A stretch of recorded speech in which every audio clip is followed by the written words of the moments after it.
पहले ग्लोबल बाजारों से कुछ संकेत निकल कर आ रहे हैं, उस पर फोकस करेंगे। और गिफ्ट निफ्टी से पॉजिटिव ओपनिंग के संकेत, याद रखें कल के सत्र में सुस्ती दिखी थी, उसके बाद करीब 20 से 30 अंकों की तेजी के संकेत आज सुबह गिफ्ट निफ्टी से निकल कर आ रहे हैं।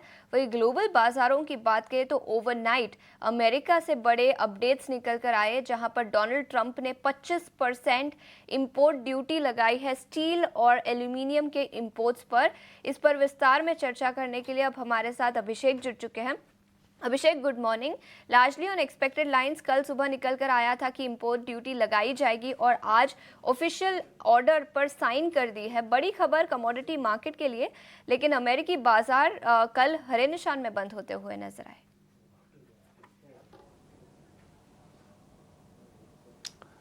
आशीषा, गुड मॉर्निंग। हाँ, बिल्कुल जैसे कि एक्सपेक्टेड था, जैसा कि उन्होंने कहा था, बिल्कुल उसी तर्ज पर उन्होंने टैरिफ लगाया है। और स्टील के इंपोर्ट पर 25% की ड्यूटी है।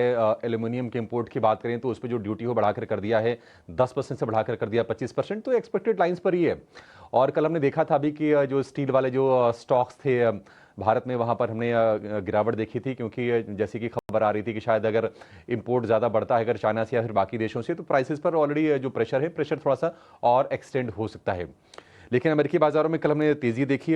2 दिनों की गिरावट के बाद डाउ जोन्स संभला है। 167 अंकों की तेजी कल रही, करीब करीब 0.25% के आसपास की। और अगर हम नेस्डेक की बात करें तो नेस्डेक में जो तेजी रही करीब करीब 1% के आसपास की रही। 190 अंक चढ़ के नेस्डेक बंद हुआ है और नेस्डेक को सपोर्ट मिला। सेमीकंडक्टर वाले जो स्टॉक्स थे, एनवीडिया में करीब 3% के आसपास की तेजी रही। इसके अलावा दूसरा अगर हम बड़ी कंपनी की बात करें तो माइक्रोन टेक में 4% के आसपास की तेजी हमने देखी है। अगर हम टैरिफ के लिहाज से अगर अमेरिकी कंपनीज की बात करें तो जो वहाँ पर स्टील वाली कंपनीज है, वहाँ पर बहुत ही शानदार रैली देखने को मिली है। अमेरिका की एक स्टील कंपनी है क्लेवलैंड क्लिफ, उसके शेयर में करीब 18% के आसपास का जबरदस्त उछाल आया है। तो ये टैरिफ वॉर की शुरुआत तो हो गई थी, बट अब एस्केलेशन देखने को मिल रहा है। और कहीं ना कहीं देखिए आशंका इस बात की है कि अगर सारे देश अगर इस टैरिफ वॉर में अगर कूदते हैं, अमेरिका के जैसे रिटेलिएटरी टैरिफ लगाते हैं, तो कहीं ना कहीं इससे महंगाई को भी फिर हवा मिलेगी। और ये चिंता सिर्फ बाकी देशों की नहीं है, ये चिंता अमेरिका में भी है कि जहां पर यूएस फेड लगातार स्ट्रगल कर रहा है महंगाई को कंटेन करने के लिए, और दरों में उस हिसाब से कटौती नहीं हो पा रही है, क्योंकि महंगाई अभी भी उनके जो रेफरेंस रेंज है, जो उनके टारगेट रेंज है 2% के आसपास का, उसके ऊपर ही है।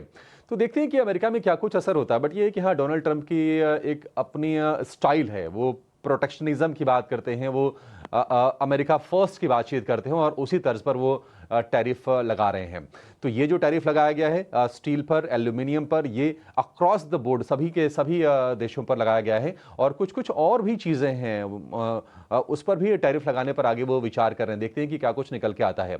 हालांकि इस टैरिफ का असर अगर हम बाकी बाजारों की बात करें तो कुछ ऐसा खास अभी दिख नहीं रहा है। अभी हम देख रहे हैं कि हल्की गिरावट पर हांगकांग के बाजार और चीन के बाजार कारोबार कर रहे हैं, क्योंकि ये रिएक्शन ऑलरेडी आ चुका था। अगर हम एशिया में अगर हम जापान की बात करें तो जापान में हल्की सी तेजी पर कारोबार होता हुआ दिख रहा है।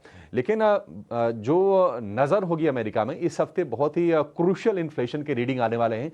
कल सीपीआई के नंबर्स आएंगे, यानी कि रिटेल महंगाई दर के, और उसके बाद गुरुवार को PPI purchasing power producers price index के भी आंकड़े पर हमारी नज़र रहने वाली है। तो देखते हैं क्या कुछ कैसे नंबर्स वहाँ से निकल के आते हैं। एक और चीज़ होगी, आज यूएस कांग्रेस के सामने फेड के चेयरमैन जेरोम पावेल का संबोधन होगा। देखते हैं कि दरों को लेकर वहाँ से किस तरह के संकेत निकल के आते हैं। लेकिन अगर हम सोने की बात करें तो सेफ हेवन डिमांड सोने की निश्चित तौर पर बड़ी है, क्योंकि ये ट्रेड वॉर थोड़ा एस्केलेट हो रहा है और पहली बार जो भाव निकल गए हैं वो $2950 के ऊपर जाकर कारोबार करते हुए दिख रहे हैं। क्रूड में भी इसके चलते थोड़ी सी तेजी आई है, ज़्यादा तेजी नहीं है, लेकिन $74 के आसपास क्रूड पहुंच गया था, अब $76 के आसपास के प्राइसेस हैं। तो ये ट्रेड वॉर का जो इम्पैक्ट है कच्चे तेल पर भी आ रहा है। और इसके अलावा हम देख रहे हैं कि डॉलर की स्ट्रेंथनिंग फिर से बढ़ने लगी है। अब जो डॉलर इंडेक्स है 108.5 के आसपास फिर से डॉलर इंडेक्स पहुंच गया है। 10 साल की अगर हम बॉन्ड यील्ड की बात करें, ये एक रेंज में जरूर है, लेकिन एक नोटिस करने वाली चीज में ये है कि 4.5% के ऊपर 10 साल की बॉन्ड यील्ड पहुंच गई है। यूएस के अगर हम फ्यूचर्स की बात करें तो आज आप देखेंगे डाउ फ्यूचर, नेस्डेक फ्यूचर, इसमें आज कमजोरी के साथ शुरुआत हुई है। तो ये मिक्स्ड क्यूज हम कह सकते हैं पूरे ग्लोबल बाजारों से। गिफ्ट निफ्टी हालांकि ज़रूर आपको संकेत दे रहा है 21-22 अंकों पर खुलने के, लेकिन कल की हमने गिरावट भी देखी है भारतीय बाजारों में तेज, और जो लेवल्स थे शुरुआती गिफ्ट निफ्टी के उसको तो भारतीय बाजार ने कतई तवज्जो नहीं दी। एक चिंता अपनी लगातार बनी है, वो है एफआईएस की बिकवाली, और उसमें कह सकते हैं कि जो रुपए की जो वीकनेस है वो भी आग में घी डालने का काम कर रही है। तो ओवरऑल जो क्यूज हैं वो मिक्स्ड हैं। अपने अर्निंग का सीजन अब धीरे धीरे समाप्त हो चला है, तो बाजार हो सकता है कि थोड़ा मैच्योरिटी के साथ आगे अब आपको रिएक्शन देते हुए दिखें, लेकिन आज मतलब कोई कंक्लूसिव आप संकेत नहीं ले सकते हैं। हाँ, कल स्टील काउंटर यहां पर गिरे, देखते हैं क्या वहां पर रिकवरी आती है या नहीं आती है। कोई कंड्यूसिव मैक्रो इकोनॉमिक डेटा नहीं है। ग्लोबल बाजारों की बात करें तो हाँ, अमेरिकी बाजार का लाल हरे निशान